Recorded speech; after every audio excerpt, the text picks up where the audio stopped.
Learning English isn't just about new words, it's about new ways of seeing the world.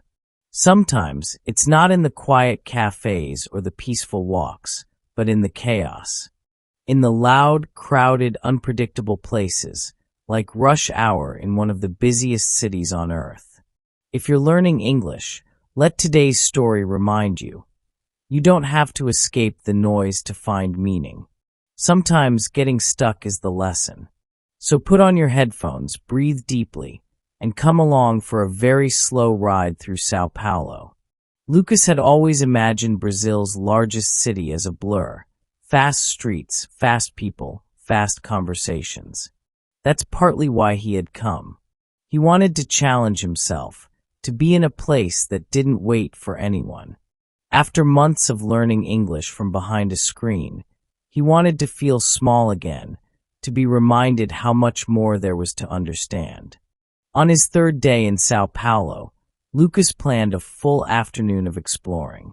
He had marked museums, a street art alley, a famous coffee shop. He had his backpack, his map, and his notebook filled with English phrases he hoped to practice. But as the day wore on, the city began to shift. The sidewalks grew tighter, the air thicker. The sound of honking, distant at first, started pulsing like a drumbeat. Without realizing it, Lucas had wandered into the rhythm of rush hour. He stepped onto a crowded bus, thinking it would carry him across the city in minutes. Instead, it moved a few meters, then stopped. Then another few. Then stopped again. Soon, it wasn't moving at all. The bus filled with people, tired, quiet, packed shoulder to shoulder. The windows fogged. The city outside buzzed and blinked, but the inside of the bus was still, almost like a painting. Lucas stood near the back, pressed against the window. He could hear the muffled voices of passengers, the occasional announcement in Portuguese. His legs ached. His phone battery was nearly gone. And all around him, time crawled. At first, he felt frustrated. He looked at the map on the wall, the schedule, the distance still left.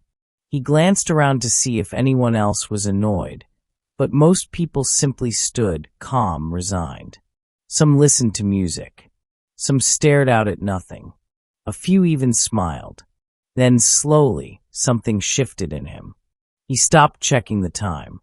He stopped counting how many blocks were left. He let himself just be. The people next to him became less like obstacles and more like quiet stories. The old woman clutching a canvas bag.